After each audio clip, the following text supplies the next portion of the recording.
E aí, galera, bom dia, boa tarde, boa noite. E como diz meu amigo Fernando Lima, o professor Blinknando, boa madrugada para quem estiver assistindo aí esse vídeo. Mais uma aula no canal Desbravando Elétrica. Pessoal, nesse vídeo nós vamos continuar agora a playlist de captação de energia solar. Nós falamos sobre o efeito fotovoltaico na última aula, os parâmetros, né, e alguns tipos de tecnologias que podem ser empregadas nas células fotovoltaicas. E nessa aula, pessoal, nós vamos começar, vamos dizer, a parte mais engenharia da coisa, em termos práticos, né, que são os dimensionamentos. Nós vamos começar a falar sobre os sistemas fotovoltaicos isolados e também os sistemas fotovoltaicos conectados à rede. Eu vou dar uma noção de como se configura esses sistemas fotovoltaicos, tanto o isolado quanto o conectado à rede, e também como dimensionar sistemas isolados e também conectados à rede, certo? Por métodos que são encontrados aí na literatura, ok? Beleza? Então, nessa aula, pessoal, nós vamos começar estudando os sistemas fotovoltaicos isolados, certo? E vamos aprender a como dimensionar todas as partes ou todas as parcelas de um sistema solar fotovoltaico isolado, ok, pessoal? Beleza? Tranquilo? Pessoal, eu vou aqui compartilhar com vocês a aula de hoje, certo? Os slides, como eu sempre faço. Então, vou aqui, ó, compartilhar os slides da aula de hoje, ok? Então, nós, como eu falei no início, né, da aula, nós vamos estudar os sistemas fotovoltaicos isolados e também ver a questão do dimensionamento desse tipo de sistema, ok? Tranquilo? Beleza? Então, vamos lá, eu vou aqui ampliar o slide para a gente começar. Então, beleza, pessoal, vamos lá. Pessoal, nós vamos iniciar a aula definindo quais são os tipos dos sistemas solares fotovoltaicos. Eu já falei no início da aula que são basicamente em duas categorias, né? Que são os sistemas fotovoltaicos isolados. Esses tipos de sistemas, pessoal, não necessitam da conexão com a rede elétrica para funcionarem, ok? Tranquilo? Mas eles necessitam de acumuladores de energia, que são as baterias, ok? E são muito utilizados em locais de difícil acesso, onde não tenho o acesso à rede elétrica que abastece os locais, certo? Então, quando esse acesso à rede elétrica, quando esse acesso à energia elétrica ela é um pouco dificultosa, utiliza-se muito os sistemas fotovoltaicos isolados com armazenamento de energia em bancos de baterias. A gente vai ver como é que isso funciona, ok? E o outro tipo são os sistemas fotovoltaicos conectados à rede, que será objeto de estudo das próximas aulas, beleza? Nessa aula, pessoal, eu vou me deter basicamente aos sistemas fotovoltaicos isolados, como eu falei na introdução da aula, beleza? Tranquilo? Pessoal, estes sistemas basicamente funcionam com a fonte fotovoltaica ou combinados com outra fonte de energia que nós chamamos de sistemas híbridos. Pessoal, esses sistemas híbridos são sistemas que utilizam basicamente solar ou mais eólica, né? Solar mais eólica, por exemplo, certo? Nós podemos ter solar mais células a combustível, certo? Então, eu tenho duas fontes de geração de energia elétrica trabalhando em conjunto. E aí nós chamamos isso de sistemas híbridos. E esses sistemas híbridos, eles podem ser isolados, certo? Ou podem ser também conectados à rede, ok? Tranquilo? Beleza? Isso é só uma definiçãozinha a mais no que tange as categorias dos sistemas solares fotovoltaicos, ok? Beleza? Mas vamos se deter basicamente aos sistemas fotovoltaicos isolados e os sistemas fotovoltaicos conectados à rede, ok? Pessoal, nós vamos agora estudar o objeto de estudo da aula desse vídeo, né? Que são os sistemas fotovoltaicos isolados, ok? Então, pessoal, esses sistemas, os sistemas fotovoltaicos isolados, são aqueles, como eu falei, que necessitam de algum tipo de armazenamento para o funcionamento sem a presença da luz solar, certo? Então, durante o dia, o sistema solar fotovoltaico, ele fornece energia para a localidade e também parte dessa energia ela é acumulada, como eu falei, em bancos de baterias, por exemplo, certo? E durante a noite, aquela energia acumulada, ela é transportada para a unidade consumidora, certo? E aí nós vamos ter os processos de acumulação e os processos de conversão, que a gente vai ver no decorrer dessa aula, ok? Que é feito basicamente pelo inversor de frequência, já adiantando aqui para vocês, ok? Mas nós vamos ver como que faz essa conversão da energia que foi acumulada pelas baterias até a unidade consumidora, quando eu não tenho a presença de luz solar, ok? Pessoal, durante o dia, a radiação incidente nos painéis fotovoltaicos é convertida, certo?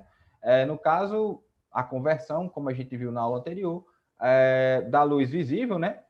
Pelo efeito fotovoltaico, pelo processo de fotogeração, certo? Gerando uma corrente elétrica em corrente contínua, ok? E parte desta energia que é gerada, né? É transmitida às cargas por meio do inversor de frequência, certo, pessoal? Tranquilo? Então, o inversor de frequência, ele é um componente essencial para essa alimentação da unidade consumidora. Por quê? Porque ele faz a conversão da energia contínua, né, da corrente contínua, para a corrente alternada, que muitas vezes são empregados nos equipamentos da unidade consumidora. Basicamente, os equipamentos ou componentes elétricos que são presentes em uma unidade consumidora funcionam por corrente alternada. Pode ter cargas em corrente contínua? Pode sim. Beleza? Até que o dimensionamento de um sistema fotovoltaico isolado leva em consideração também as cargas de corrente contínua. Mas o inversor ele tem essa função de fazer essa conversão da corrente contínua para a corrente alternada, de modo a alimentar aquelas cargas que necessitam de um sinal alternado para o seu funcionamento. Ok? Tranquilo? Pessoal, e parte dessa energia convertida pelos painéis solares é direcionada a um sistema de armazenamento como banco de baterias, certo? A gente vai ver também no decorrer dessa aula, ok? Para utilização durante a noite ou quando eu estiver com dias de baixa radiação solar, ok, pessoal? Então, o banco de baterias, ele é utilizado para armazenar energia, certo? Advinda do sistema solar fotovoltaico, certo? E essa energia, ela vai ser utilizada para abastecer a unidade consumidora quando eu tenho a ausência da luz solar e quando também tenho uma baixa radiação solar, certo? De modo que o meu sistema solar não consegue fornecer energia suficiente para abastecer a minha unidade consumidora, ok? Tranquilo? Então, nós vamos ver como que essas baterias funcionam e quais seus tipos, alguns tipos eu vou colocar aqui, e como que a gente pode dimensionar esse banco de baterias, certo? Para que a gente tenha uma autonomia suficiente para que aquela unidade consumidora possa ser abastecida por energia elétrica, ok?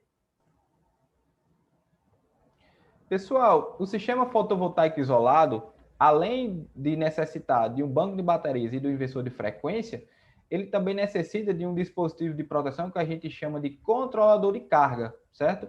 Esse dispositivo de proteção, pessoal, ele é utilizado na proteção contra os surtos elétricos que podem acontecer no meu sistema, ok? Protegendo principalmente o banco de baterias. Então, como parte da energia que é gerada transportada para o banco de baterias, para que não ocorra sobrecargas nem sobrecorrentes nessas baterias, o controlador de carga ele limita a quantidade de energia que pode ser fornecida a esse banco de baterias, ok? Beleza? Por uma corrente que a gente chama que é a corrente nominal do meu controlador de carga, certo? Beleza?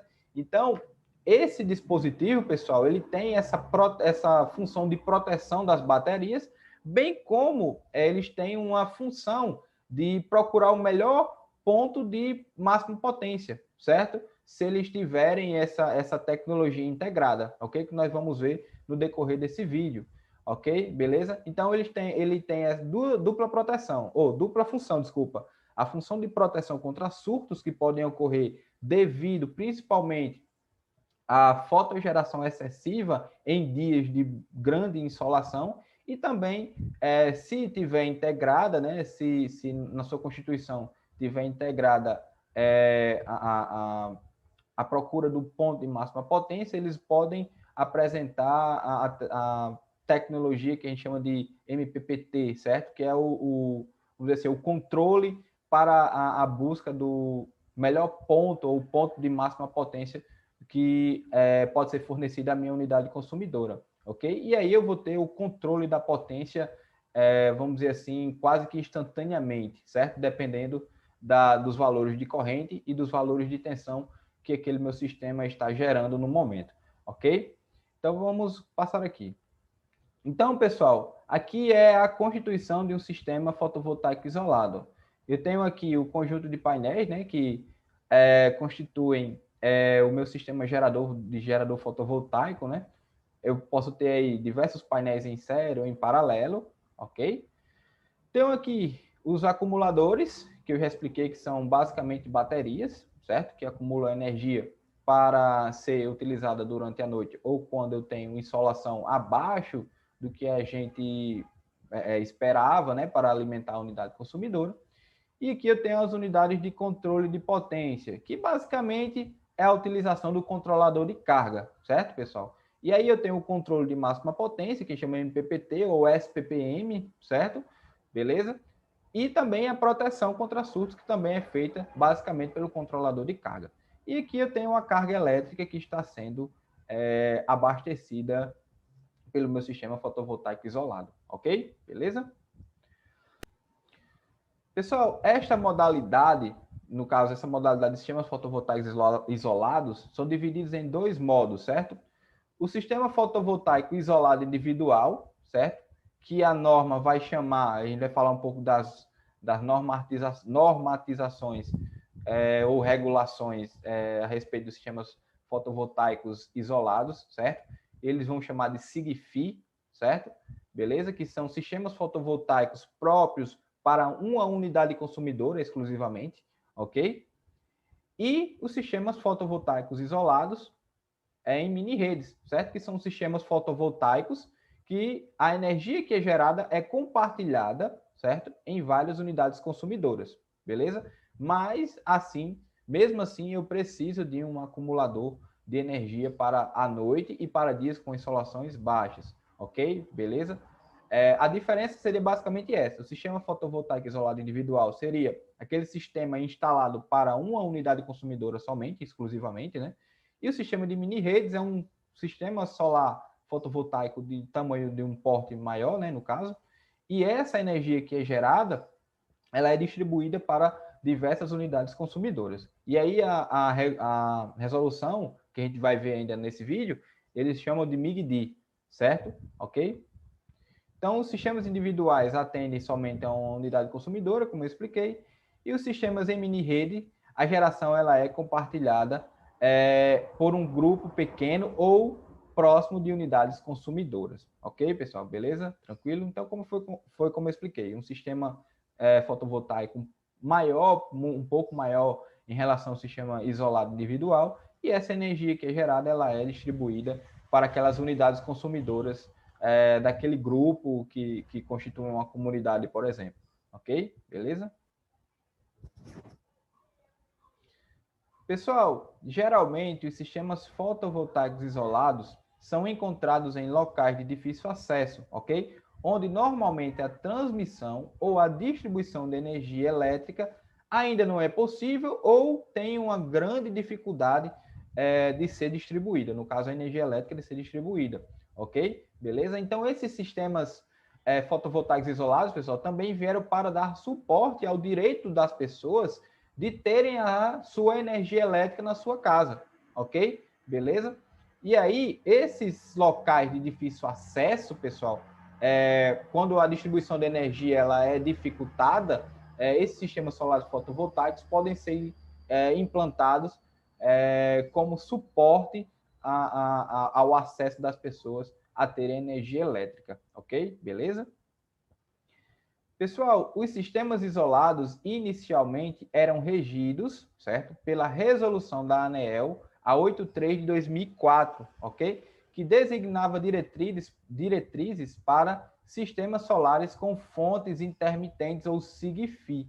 Pessoal, esses sistemas solares com fontes intermitentes seriam basicamente os sistemas solares isolados individuais. Intermitentes porque nós temos basicamente a geração durante o dia, né?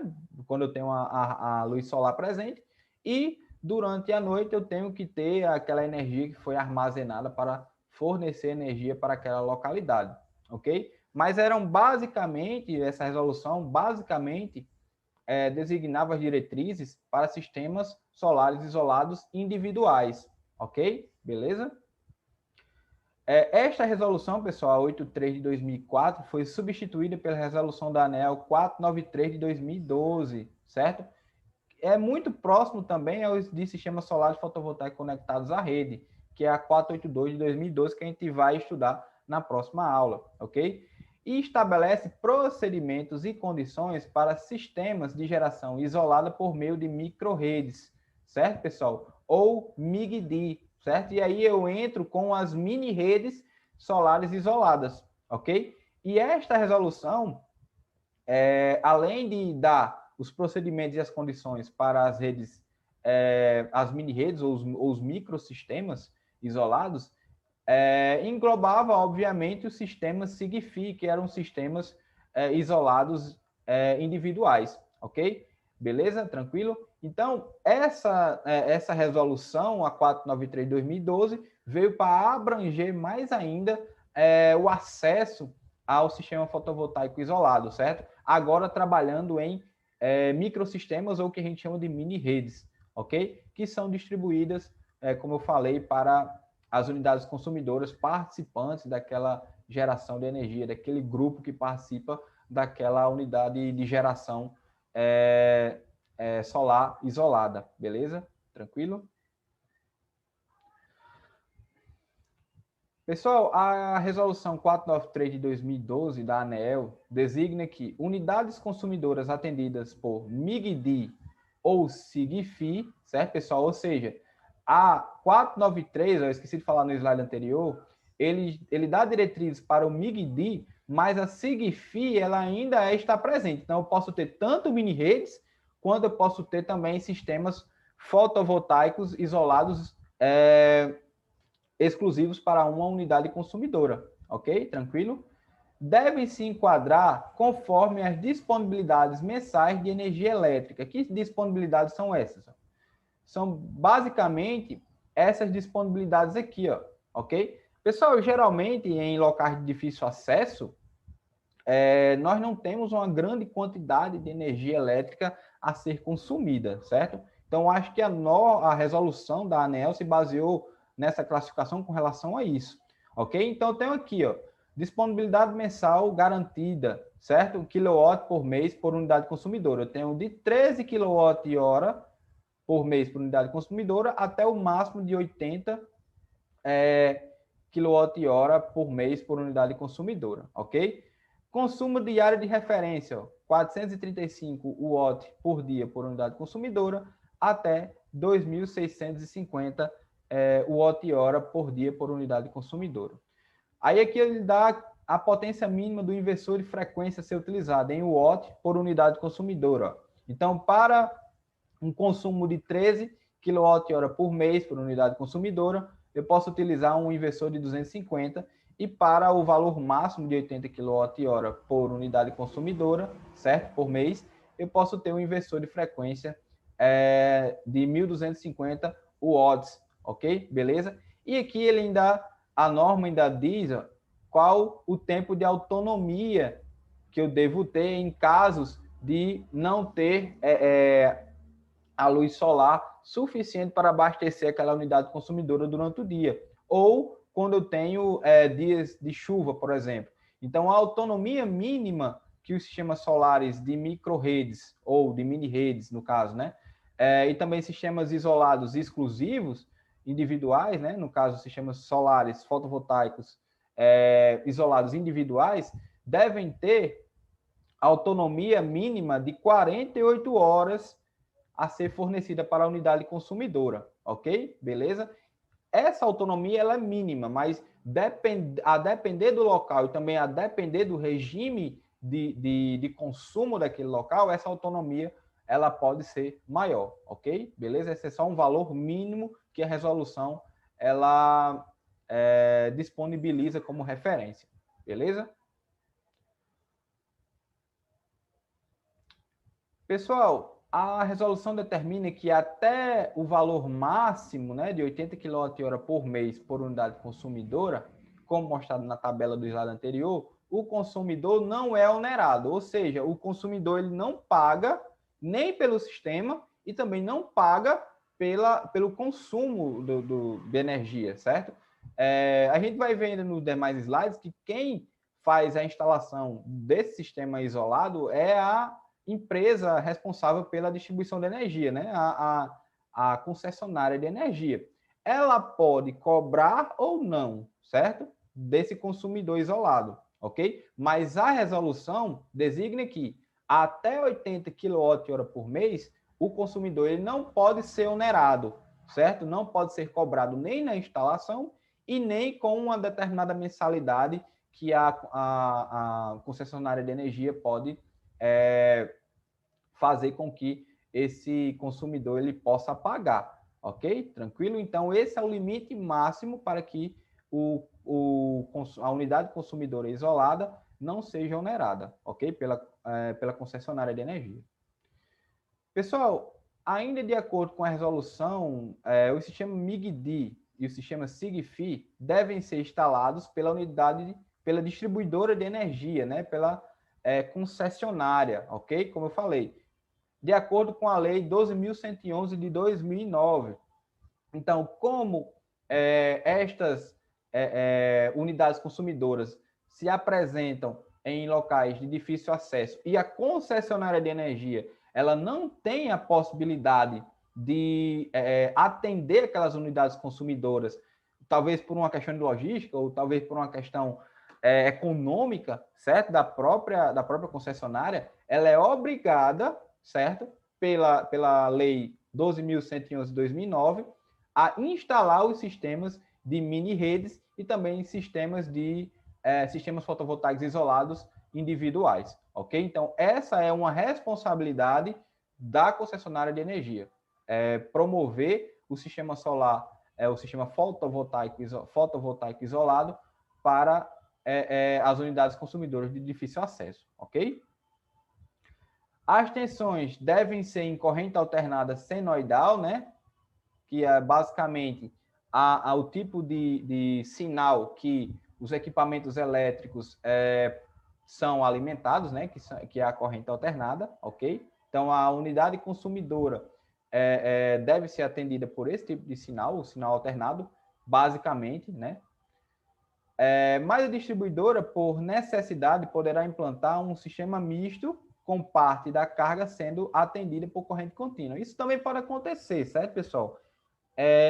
Pode ser que em um sistema, em uma unidade consumidora, eu tenha algum equipamento que funciona com corrente contínua. E aí a concessionária, ela, por comodidade, ela pode sim implantar um sistema que eu tenha uma alimentação em corrente alternada para alguns equipamentos e um sistema de corrente contínua para outros equipamentos, ok? Tranquilo? Mas o mínimo que a concessionária deve fornecer durante a instalação, no caso não durante, depois da instalação do sistema isolado, é um sinal de corrente alternada senoidal, certo? Que é o sinal mais comum para atender as cargas elétricas, ok?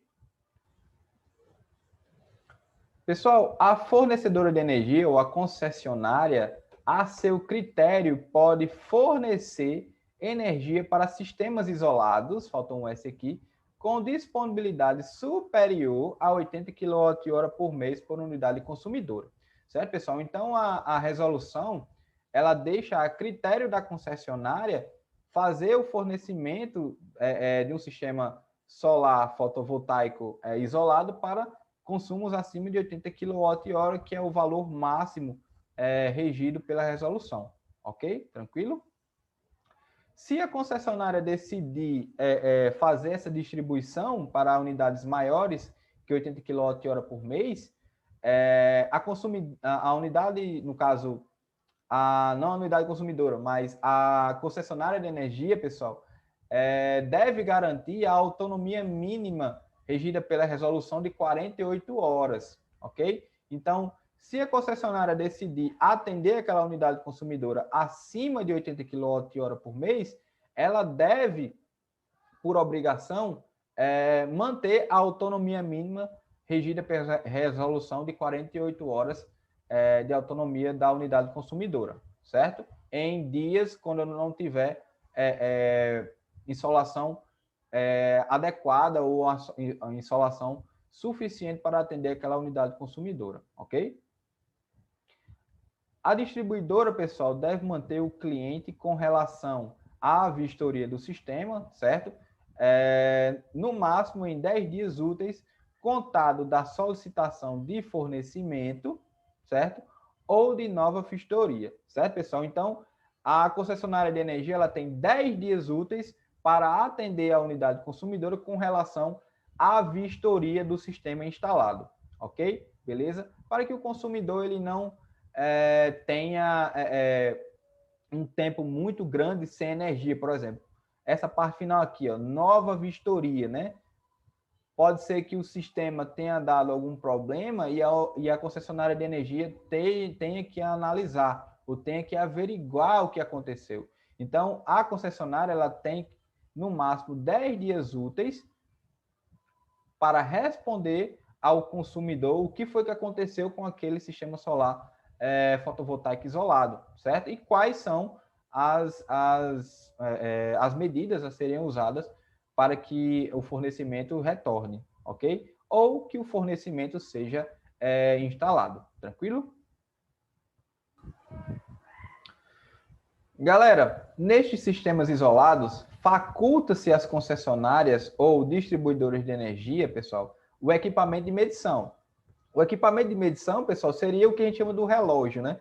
É aquele equipamento que faz o registro, certo? Do consumo de energia ativa daquela unidade consumidora. Então, a resolução deixa facultativa a concessionária de energia fazer a instalação desses equipamentos de medição para que seja feita a cobrança em unidades consumidoras que consomem acima de 80 kWh por mês, ok?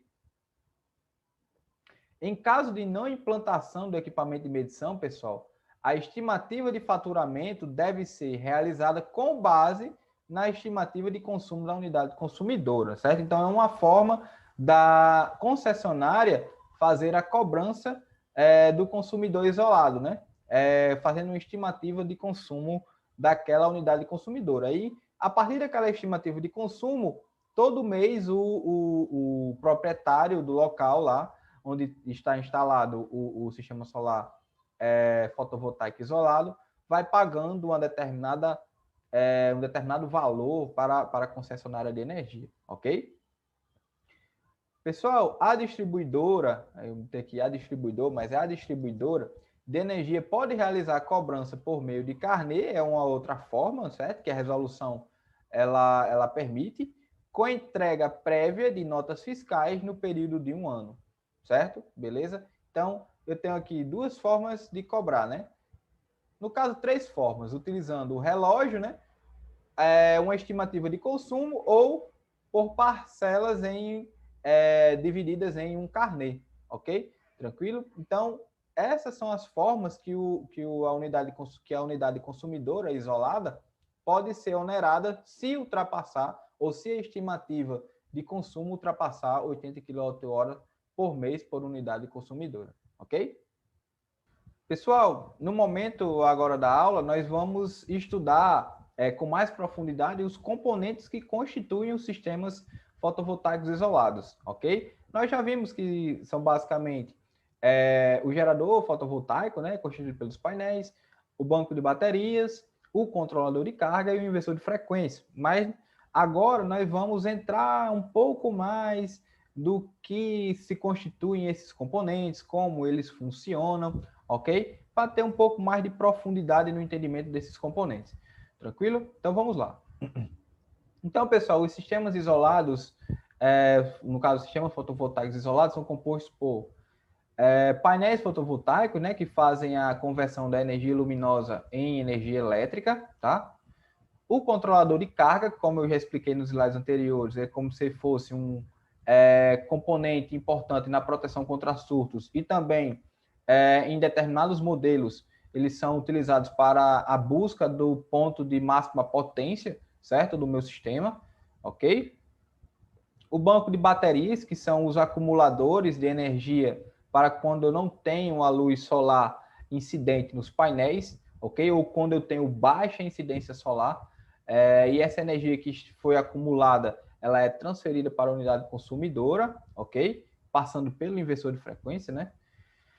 E o inversor de frequência, que a gente chama de inversor de frequência off-grid, certo, pessoal? Porque existe o modelo on-grid, que é o modelo conectado à rede, certo? E o modelo do inversor de frequência off-grid, ok? Nós vamos ver no decorrer dessa aula que esses inversores de frequência off-grid, eles não são, não podem, no caso, ser utilizados em sistemas on-grid, ok? Porque eles não têm a sincronia com a frequência da rede elétrica, ok? Eu vou explicar no decorrer da aula porque esses inversores off-grid e on-grid, eles são basicamente diferentes, apesar de ser o mesmo equipamento que faz a mesma função, a conversão da energia em corrente contínua em energia na corrente alternada, ok? Ixi, aqui já foi uma figura, ó. Então, pessoal, o primeiro componente, né, como eu já adiantei no slide anterior, são os painéis fotovoltaicos, certo?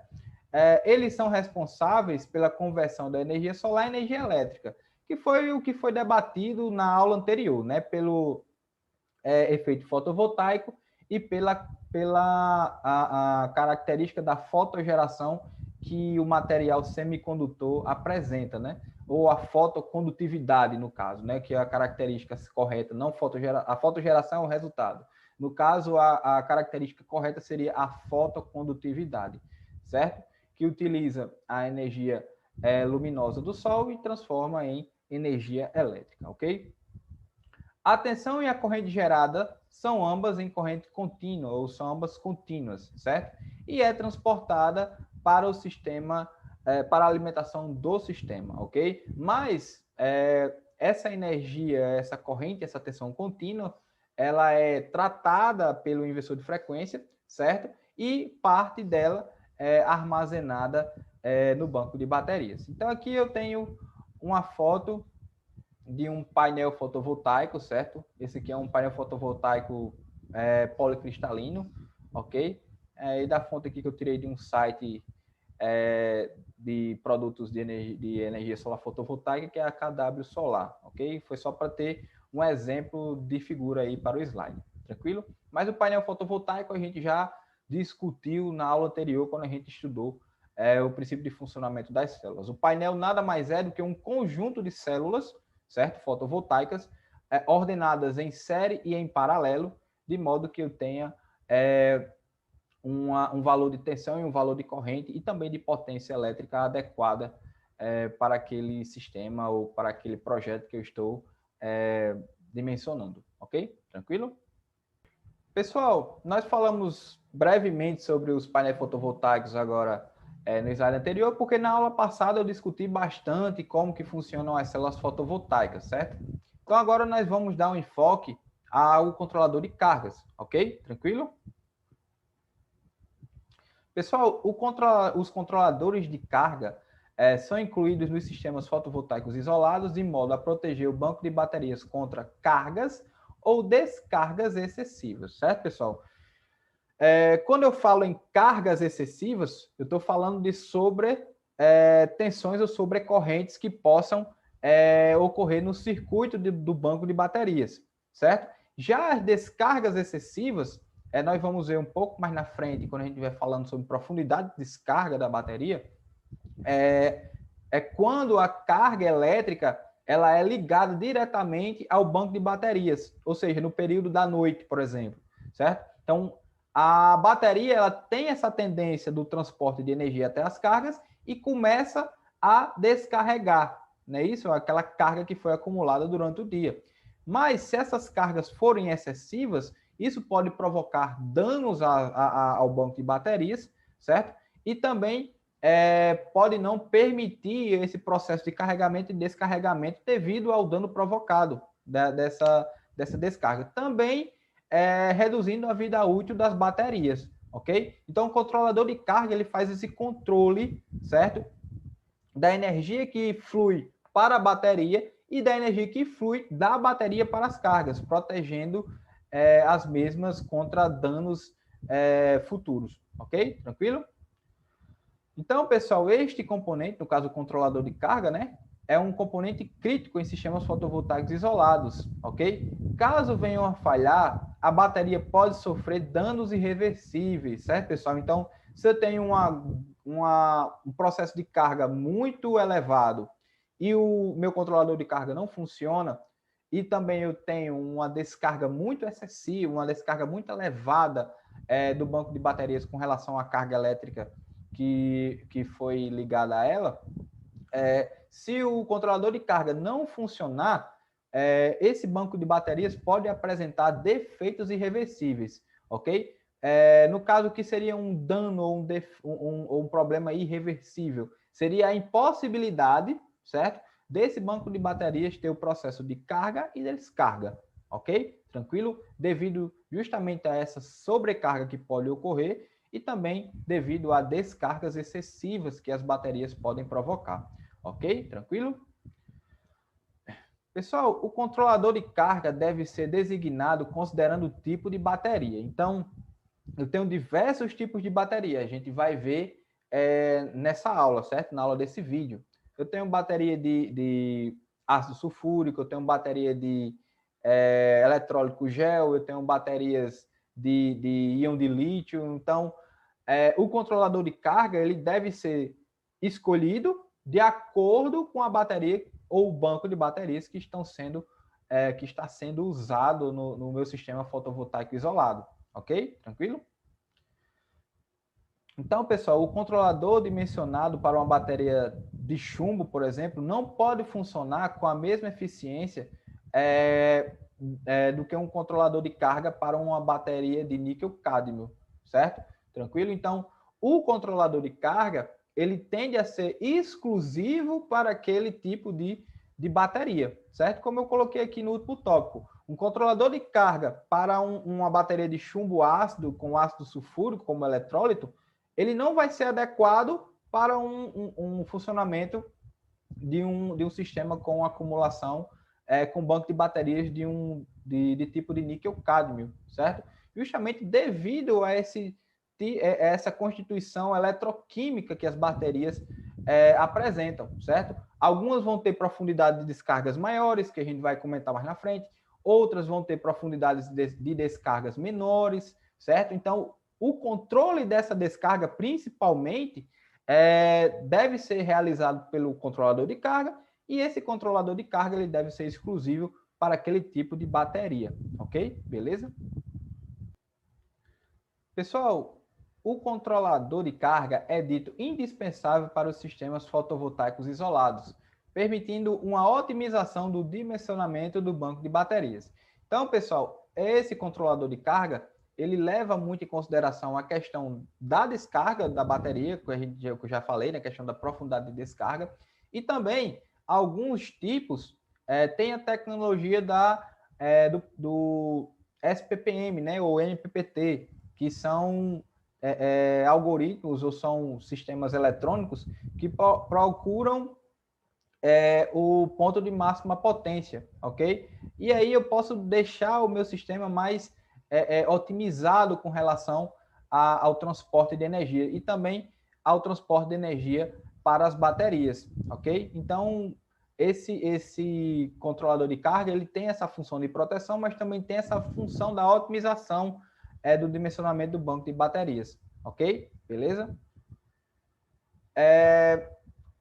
O controlador de carga, pessoal, permite o quê? O carregamento das baterias, certo? Ou do banco de baterias. Desconexão de cargas em baixa carga da bateria.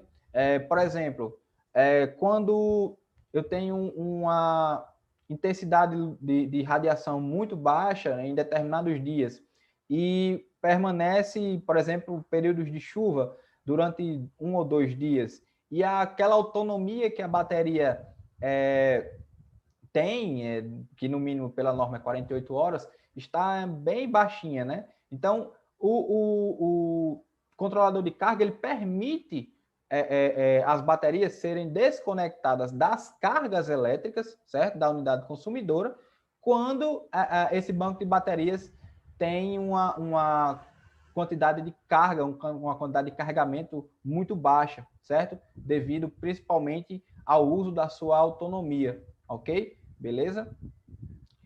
E um nível de proteção maior contra o aumento excessivo de consumo, certo? Ou por intervenção do usuário. Então, se eu tenho um aumento de consumo, pessoal, eu vou precisar de mais energia para ser fornecida à unidade consumidora. Então, o controlador de carga, ele tem um nível de proteção contra esse aumento de consumo. Se eu tenho uma quantidade de potência maior na unidade consumidora, consequentemente, eu vou ter um aumento no nível de corrente dessa unidade consumidora, certo? Que está sendo transferida do inversor de frequência ou do sistema fotovoltaico até a unidade consumidora, ok? Então, ultrapassando essa corrente, no caso, a corrente nominal do controlador de carga, ele protege o banco de baterias desse excesso de carga elétrica que está sendo vamos dizer assim, que está sendo alimentado pelo banco de baterias, ok? Ele limita a um determinado valor de corrente, protegendo assim o banco de baterias. Então, se eu aumento a carga elétrica da minha unidade consumidora, muito provavelmente eu vou ter que redimensionar o meu sistema, certo? Pode não precisar redimensionar o número de painéis, mas redimensionar, por exemplo, o banco de baterias para acumular um pouco mais de energia e também redimensionar o meu controlador de carga para que eu tenha uma corrente maior a ser fornecida para a unidade consumidora. Ok? Beleza? Então, este componente, pessoal, deve fazer a desconexão do gerador fotovoltaico, né, que são os painéis ligados em série ou em paralelo, depende de como vai ficar o arranjo nesse projeto, ok?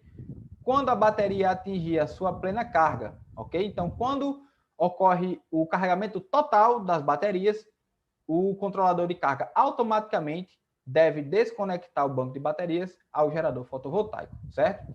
E interromper o fornecimento quando a bateria atingir o limite mínimo de segurança, certo, pessoal?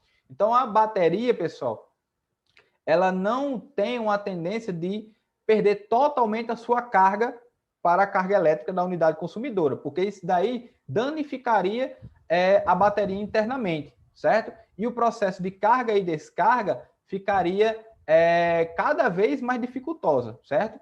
Então, quando se atinge um determinado limite da carga da bateria, certo? O controlador de carga ele faz automaticamente também a desconexão desse banco de baterias com relação à unidade consumidora que está sendo alimentada, ok? É diferente de um capacitor, por exemplo. A bateria é diferente de um capacitor, por exemplo, que o capacitor ele se descarrega totalmente, certo? Já o banco de baterias, não. O banco de baterias ele precisa de uma carga mínima para que ele mantenha esse processo de carregamento e descarregamento durante o dia e durante a noite, certo, pessoal? Falando de um sistema fotovoltaico isolado propriamente dito, ok? Beleza? Então, o controlador de carga tem essas duas funções: interromper o fluxo de corrente, o fluxo de energia para as baterias quando essas baterias estiverem em plena carga e também interromper o fluxo de corrente das baterias até a unidade consumidora quando a faixa, o limite de carga, o limite de carregamento da bateria chega a um limite mínimo, ok? Beleza? Para que não tenha danos maiores ao banco de baterias, ok? Pessoal, o controlador ainda deve permitir o ajuste dos seus parâmetros, certo? Que parâmetros são esses? Tensão e corrente elétrica, tá? E a escolha do método de controle para adaptá-los à bateria, certo? E que métodos de controle são esses? São os métodos que a gente chama de SPPM ou MPPT, certo, pessoal? Tranquilo? Que são circuitos ou algoritmos que procuram o ponto de máxima potência. Ok? Beleza?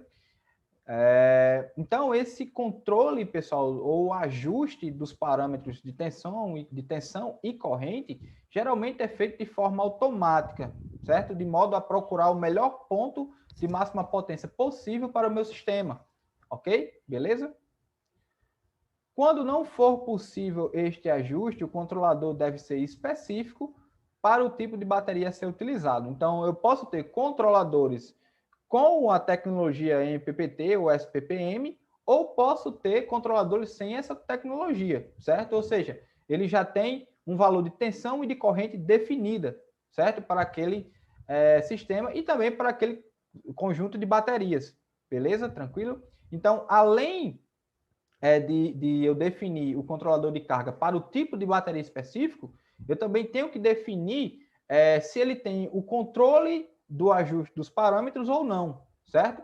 E aquela bateria ela pode ser utilizada para um controlador de carga que não tenha, por exemplo, esse ajuste, certo? Então, eu tenho que ter uma bateria também específica para aquele tipo de controlador de carga que eu tenho o ajuste MPPT ou SPPM ou não tenha esse ajuste, certo? Beleza? Para determinar o controlador, pessoal, como eu falei, ó, primeiro deve-se saber qual o tipo de bateria que será usada no sistema. Então, se aquela bateria não comportar, por exemplo, um controlador sem o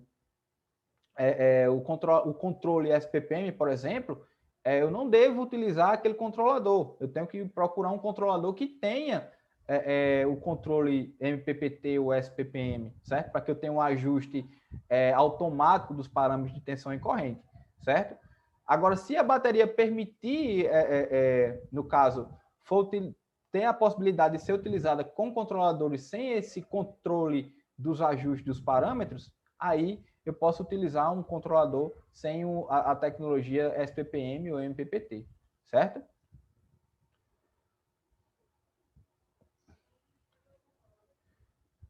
Pessoal, deve-se determinar os níveis de tensão e corrente de operação do sistema, certo? Principalmente a corrente, ok? Um dos parâmetros que fazem o controle ou dimensionamento... não.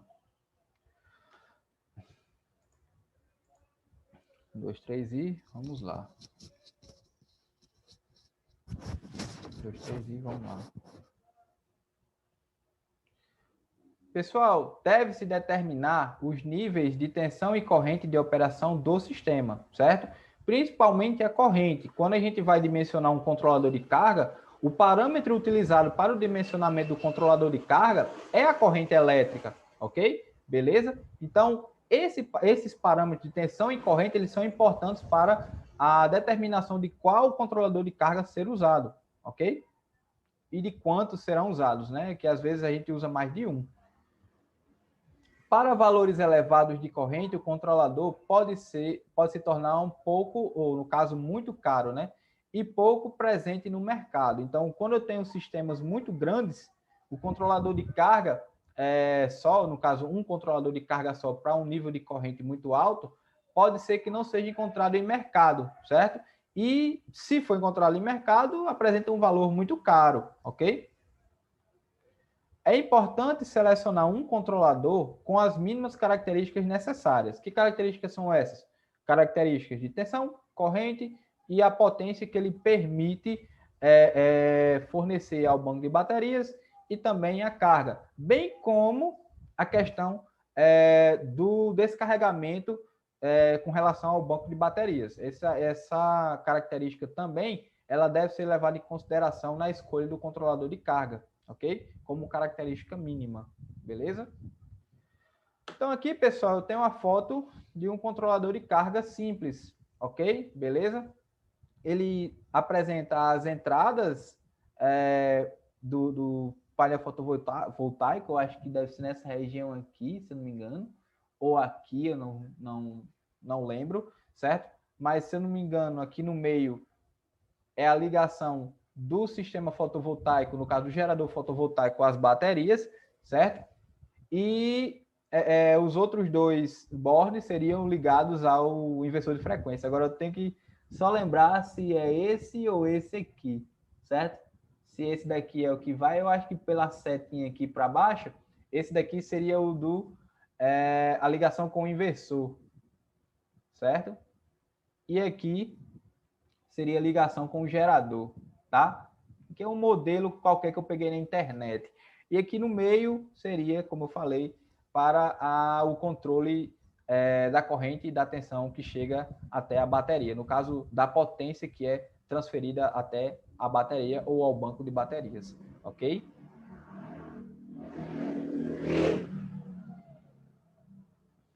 Pessoal, esqueci de fazer aqui a passagem do slide, mas vamos lá.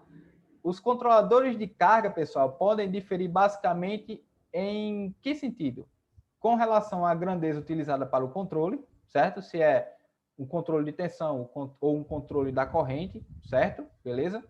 Quanto à forma de desconexão do painel fotovoltaico, a gente vai ver os tipos, já adiantando um pouco, o tipo paralelo e o tipo série, tá? E quanto à estratégia de controle a ser adotada, ok? De acordo com o controle SPPM ou MPPT, certo? Que nós chamamos, beleza? Esse controle MPPT ou SPPM, ele tem uma espécie de circuito bem específico. Geralmente utiliza-se o PWM, por exemplo, ok? Galera, mais um slide aqui que eu esqueci de passar as apresentações nos tópicos, mas vamos lá. Então, quanto à relação à grandeza de controle, certo? As mais comuns que são utilizadas no controle dos controladores de carga são o quê? O estado de carga da bateria, aí eu coloquei aqui, a integração do fluxo de corrente na bateria, certo? Essa corrente seria a corrente de carregamento, né? Vinda do gerador fotovoltaico, ok? E a corrente de descarregamento com relação às cargas na unidade consumidora, quando não tenho a luz sendo incidida, ou quando eu tenho baixa luminosidade, no caso, baixa luminosidade não, baixo fluxo luminoso. 1, 2, 3 e vamos lá.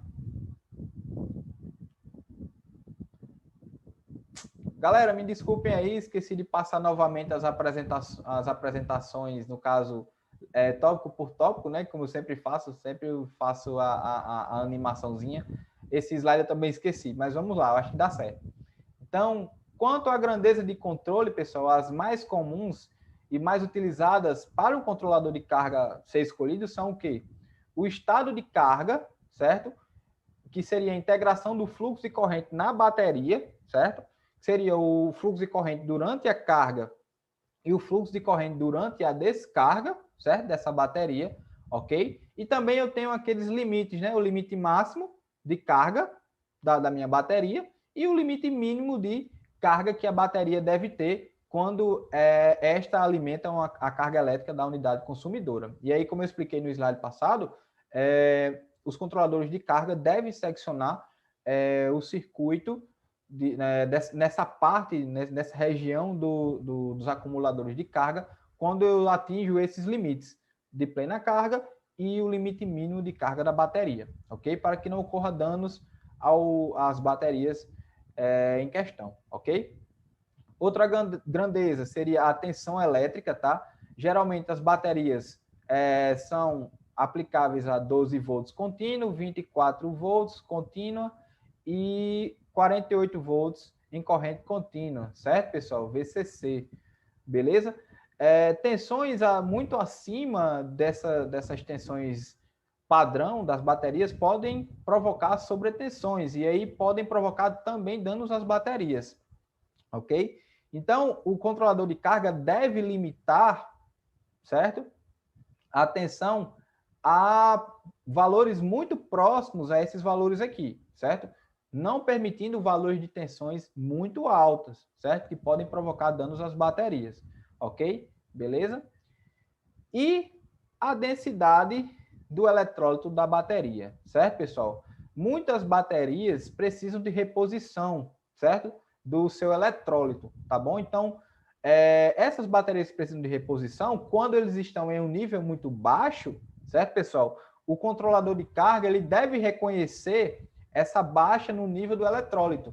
E aí, deve seccionar o acumulador de carga do circuito fotovoltaico isolado, certo? Do circuito do sistema fotovoltaico isolado, ok? Então, pessoal, desta forma é possível enxergar a importância do tipo de bateria, certo? Na escolha do controlador. Então, se a bateria ela tem uma carga um pouco mais demorada, se ela tem uma carga um pouco menor, certo? Se ela tem uma profundidade de descarga também um pouco menor ou maior, ok? Se a tensão é 12 volts, se é 24 volts, se é 48 volts.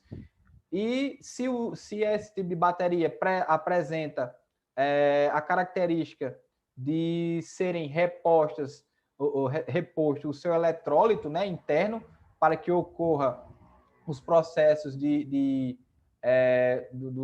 no caso, os processos das reações químicas de óxido-redução, beleza? São importantes. Algumas baterias não precisam de reposição, outras baterias vão precisar, sim, de reposição. E aí, essas características são importantes para definir qual controlador de carga deve ser utilizado. Beleza, pessoal? Tranquilo? Tá dando para entender aí, galera? Pessoal, aqui no meio da aula, ó, só deixando para vocês, se não entenderem alguma coisa, se estiverem gostando das aulas e não entenderem de alguma parte da aula ou de alguma coisa que eu falei, ficou muito confuso, ficou muito longo, deixa lá nos comentários no vídeo, ok? Tranquilo, que isso aí vai dando um feedback para melhorar as aulas. Porque às vezes eu falo bastante, vou falando e vou falando e vou pensando, pode ser que fique muito longo e muito confuso, certo? E vocês dando esse feedback para mim, fica melhor de eu adaptar a minha fala às aulas, ok? Beleza? Eu agradeço nesse ponto. Então, vamos passar para o próximo slide, beleza? Pessoal, quanto à forma de desconexão do gerador fotovoltaico com relação ao banco de baterias, quando esta bateria ou essas baterias entram em plena carga, ele pode ser do tipo série ou do tipo paralelo ou shunt, certo? Que a gente chama o tipo paralelo em inglês, eu acho que é o shunt, certo? Ambos podem efetivamente ser utilizados, mas cada um pode incorporar um número de variáveis que altera o desempenho básico e a sua aplicabilidade no sistema fotovoltaico, certo? Nós vamos ver alguns pontos que vão designar o que são essas variáveis, o que é esse desempenho básico e influencia nesse desempenho básico, e também a questão da sua aplicabilidade no sistema fotovoltaico isolado, ok? Um primeiro ponto pode ser o seguinte: o controlador paralelo ou do tipo shunt consome menos energia, certo, pessoal, do que o controlador do tipo série, sendo geralmente escolhido para o sistema fotovoltaico isolado. Então, como esses controladores de carga podem apresentar principalmente o controle do ajuste dos parâmetros de corrente e tensão, certo? Geralmente por um controle de um circuito PWM, esse circuito PWM precisa de energia elétrica para entrar em funcionamento, certo? Os controladores do tipo paralelo, eles apresentam uma quantidade de energia demandada para que esse controle e esse ajuste seja feito menor do que os controladores com o seccionamento do tipo série, certo, pessoal? Eu confesso que eu não sei por que esse consumo a mais, certo? Mas deve ter alguma coisa na constituição do circuito de controle, certo? Que o controlador de carga pode apresentar, certo? Isso daí eu tirei da literatura, confesso para vocês que não fui procurar mais a fundo, mas qualquer coisa, se alguém tiver uma dúvida, pode deixar lá que eu vou procurar e vou tentar explicar esse ponto melhor, ok? Nesse ponto aí, nesse tópico, quando eu coloquei no slide, eu meio que dei uma lida na literatura, no material que eu tinha, e coloquei como um parâmetro importante na escolha do controlador de carga, certo? Com relação ao desempenho, por exemplo, certo? Que seria uma variável que mudaria o desempenho do meu circuito, do meu sistema fotovoltaico, né?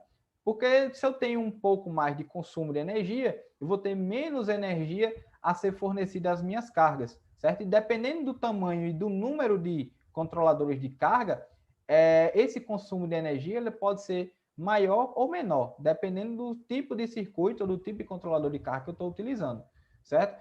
Aí a literatura falava justamente isso: o controlador de carga do tipo paralelo consome menos do que o controlador de carga do tipo série, ok? E isso daí influencia um pouco no desempenho do controlador de carga no sistema e também do desempenho do sistema fotovoltaico em si, ok?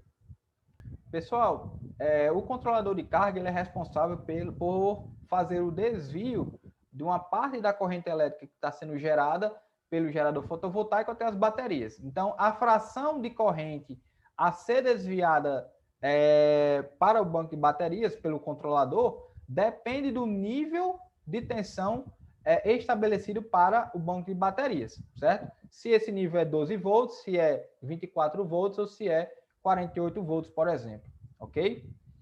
Pessoal, o controlador paralelo apresenta um relé eletromecânico, certo? Ou um dispositivo em estado sólido, que a gente comumente chama de relé de estado sólido, ok?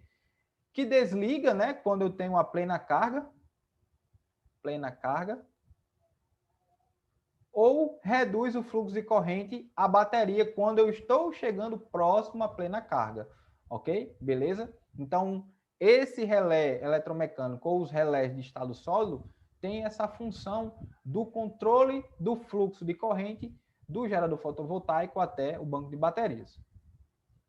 Pessoal, um componente necessário para a utilização de um controlador em paralelo é o diodo de bloqueio. Pessoal, eu vou mostrar mais à frente a figura do controlador do tipo série e o controlador do tipo paralelo, certo? Mas esse diodo de bloqueio ele é utilizado para que eu não tenha correntes reversas, certo? Até o meu gerador fotovoltaico.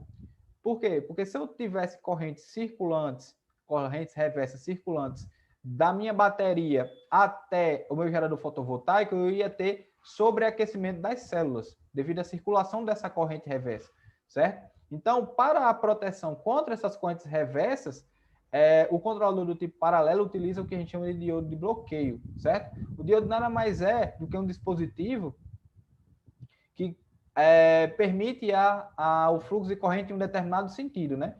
Se eu tenho um sentido, ele permite a condução, já no sentido oposto aqui, ele abre aquele meu ramo do circuito, impedindo que a corrente flua para o outro lado daquele ramo, certo? Eu vou mostrar na figura, vocês vão entender melhor. O diodo, pessoal, é colocado entre o controlador e a bateria, certo?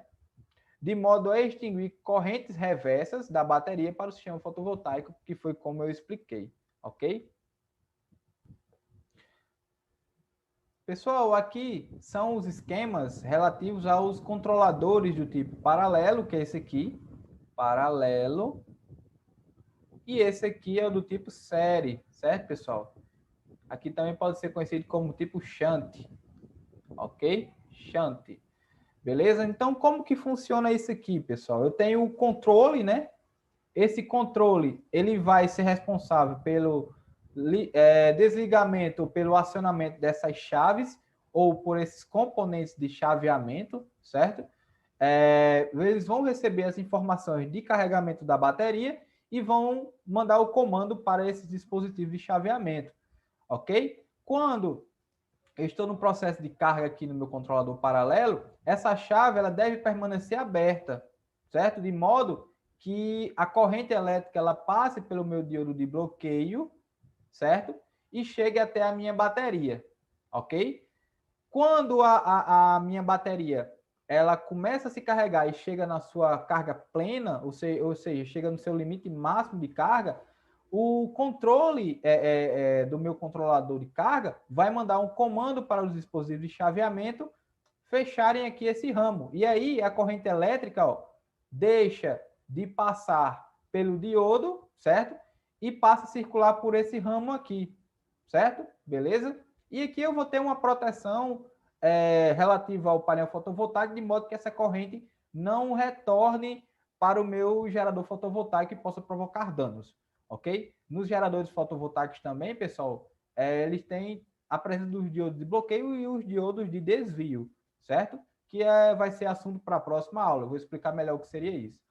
Mas, por exemplo, se eu tenho a carga plena da minha bateria e essa carga promove uma corrente no sentido da direita para a esquerda, ou seja, da minha bateria até o meu gerador fotovoltaico, eu tenho esse diodo aqui de bloqueio que não permite o fluxo de corrente nesse sentido, da bateria até a carga, ok? Beleza?